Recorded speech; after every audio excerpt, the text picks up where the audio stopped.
Continuing with our discussion of different types of regulation and different ways that we try to regulate business through the government. So we have economic regulations. You know, try to make sure the free market is working, that we have supply and demand, and this includes things that, for example, control prices or wages. So we have federal minimum wage. We also have laws and regulations on price gouging, illegal price setting, collusion in price setting. One of those things called dumping. So this is where we might come in and set our prices really, really low to try to kind of glut the market of supply and to make it impossible for our competitors to compete with our products. We also might do things like establish territories or regions. So what's the Midwest region and the Northwest region, Southern region, that kind of thing. But then also thinking about the allocation of resources. So this also comes through tax policy, creating grants. Sometimes the government will create grants that you can apply for that if they have a certain incentive. So people who want to create education programs, for example, that will benefit, you know, at one time it was wind energy. So we talked last time about how, 20 years ago, there were no programs on wind energy. There were no windmills. And so that's something that we've been building, and there were grants for that. Now, one of these grants would be for businesses that are education groups that create truck drivers or CDLs.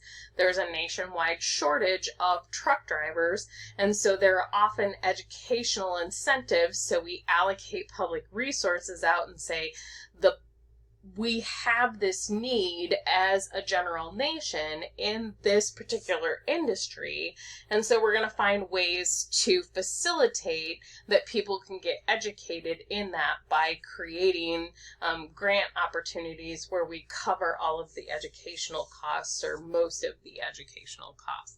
Variety of different ways that economic regulations can come into play. Okay, antitrust laws. So I talked about this a little bit. So prohibits unfair and anti-competitive practices by businesses. Different examples in the textbook. So one is this Qualcomm Incorporated and Apple. So Qualcomm paid Apple to convince them to not purchase from any of their suppliers. So they had an agreement that Qualcomm would be an exclusive, but it created this, there was no competition then in their suppliers. Predatory pricing is one. So we have this example here of selling below cost to drive rivals out of businesses. It's also a way to throw a bunch of supply into the market to mess up with supply and demand, to force all prices to lower. Another type of predatory pricing can be setting prices really high because of limited supply. So this would be something like when they get down to the last 5 gallons of milk, instead of them being $3 a gallon, they would charge you $10 a gallon for them just because they were the last couple to kind of force you to pay for them. So predatory pricing is illegal, both in below cost and both in setting it very, very high. Other types of pricing, antitrust would be like collusion. So like if all of the gas station managers get together and agree to a certain price of gas, that's an antitrust because it's an anti-competitive. They're colluding to remove competition. Okay, so the two main antitrust enforcement agencies in the U.S. government are the Antitrust Division of the Department of Justice and the Federal Trade Commission. So, for example, that Federal Trade Commission is who sales go to be evaluated. So it was the FTC, or the Federal Trade Commission, who said that Disney couldn't buy 100% of Fox News. And so who has to approve or negotiate those to guarantee that competition still exists within the marketplace? Okay, we have social regulations. So this is improving how society interacts with business. Of course, we want to protect consumers, we want to protect the environment, and we want to protect our employees. So this kind of gets into that people component of our people, profit, planet. Different things like equal employment opportunity. So this is the hiring the most qualified person, not hiring based on race or other standards, not giving it to my buddies or my kids, but trying to reduce nepotism in the workplace, hiring unqualified people to prevent qualified people of a different race or background from getting that position. Protection of pension benefits, and this can just be retirement benefits in a whole, including things like Social Security and Medicaid, providing health care for all citizens. So the United States is the only developed country that does not have universal health care. This will get into a discussion later when we start looking at Chapter 8, but this is actually due to insurance lobbying. So it's lobbying that really prevents us from having a universal health care. It's kind of an interesting thing because every study by every economist has shown that it would actually save our government tons and tons of money if they provided universal health care versus the current system of Medicare. But it's a very polarized discussion that is still a thing, but we're there are 78 countries with universal health care. The U.S. is the only developed country with no universal health care, and we're only one of 2 countries in the entire world whose health care is tied to employment. So when you change jobs, you get different health insurance because your health insurance in the United States is tied to employment. There's only one other country in the world that has health care tied to employment. Pollution control. So we talked about pollution control a lot last week when we were talking about impacts of business on the environment. But a lot of that pollution control comes from regulations. And those regulations come from having pollution getting out of control and having people get sick from being exposed to pollutants.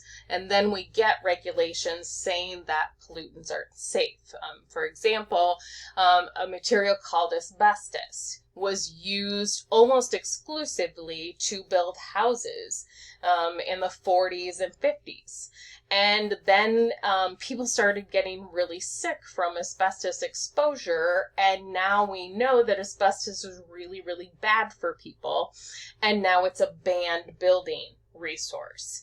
And you can mitigate old buildings to remove the asbestos, but that's a pollution regulation that came out of past information. We also have safety and health concerns. So we have an organization called OSHA, which is Occupational Safety and Health Administration, I think is what it stands for. And they are charged with making sure that workplaces are safe, that workers aren't being injured on the jobs.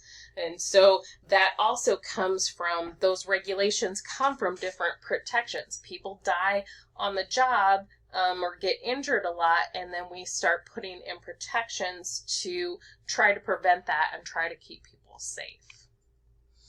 Okay, this diagram, it's terrible on this slide, and I apologize for that. The one in your textbook is significantly better, easier to read, but this is an example of government regulatory agencies and what they are charged to protect. So we see it's divided between social regulation and economic regulation. So we get, consumer protections. The USDA does agribusiness. They also do food safety.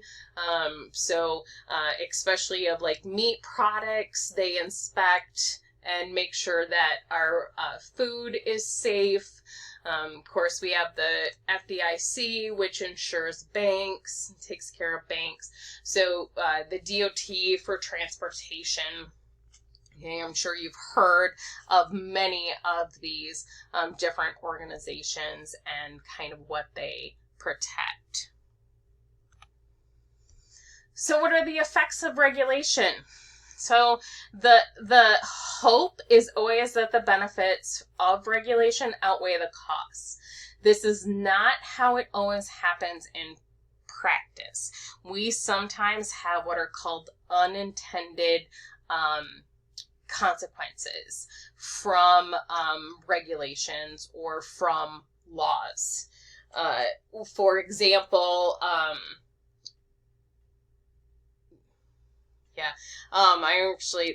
not going to give that example. So really, when we look at, regulating for like pollution, for example. So when we say that we want to reduce the amount of carbon in the air, there's really good reasons for that. One, it's dangerous for us to breathe. It's not good for our plants and animals. It's not good for the ozone layer. So we know that, and so we try to reduce it. We want to create a regulatory strategy that does help us reduce it without penalizing businesses and being extremely expensive for them. Okay, so we have deregulation, which is removal of regulatory activities. So again, as I said, as we change administrations, as presidents change, and as people within Congress change, we get different policies. So we'll go through periods of deregulation where we might have a president and Congress who are very anti-regulation, and they'll remove a whole bunch of those. And then we'll get an administrative change, or something will happen and we'll start putting that regulation back into place. So we get that re-regulation. So one of the examples that they give here is re-regulation of securities and financial industries. So in the 1980s, we had this long period of deregulation in the United States. As the textbook states, we normally get periods of deregulation with Republican presidents. So that's been a common history among like the political parties in the United States, is that deregulation generally happens under Republican presidents and re-regulation typically happens under Democratic presidents. The example of the financial services industry in the 2000s, and most specifically in 2008, is that we had this deregulation where we removed a bunch of rules that banks and financial services had to follow.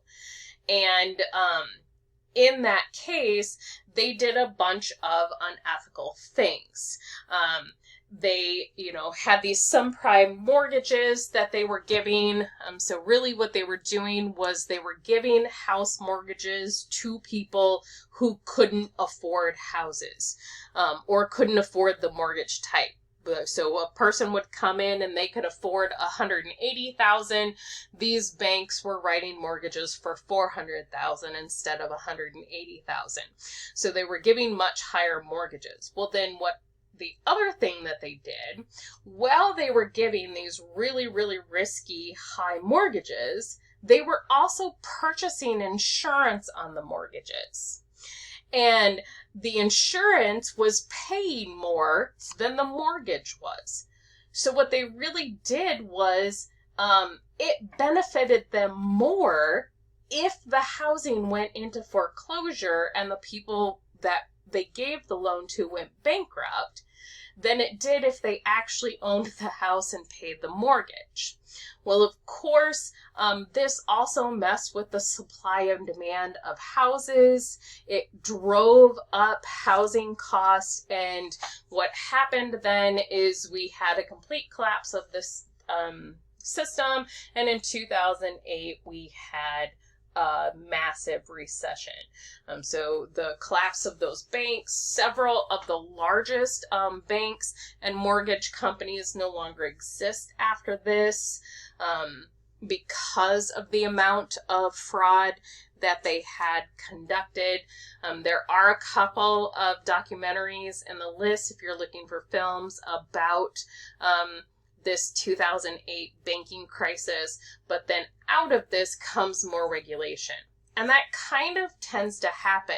Laws tend to come around and regulations tend to come around when really bad things happen, because it's a way that we try to prevent more of those bad things in the future. Okay, we have a bunch of fraud. We see where these are these loopholes that make it possible for people to commit fraud and businesses to commit fraud. And so now that we've had this whole group of businesses commit fraud, we need to put in those regulations back that prevented it from happening in the first place that we had removed. So it's kind of one of those things that it gets kind of frustrating where we might be in favor of not a lot of government oversight. So that might be something as individuals we're in favor of, and so we think deregulation is a good thing. Unfortunately, and we can go back to even the 80% of people will do something unethical given a situation. Unfortunately, businesses have proven consistently that if not regulated, they will do unethical things. Okay, and they will push and really not necessarily care about what the consequences are as long as there is profit involved. And there are dozens of cases of this, as we see in these various case studies that we're looking at in this class this semester and in real world examples. Okay, we'll continue in the next video.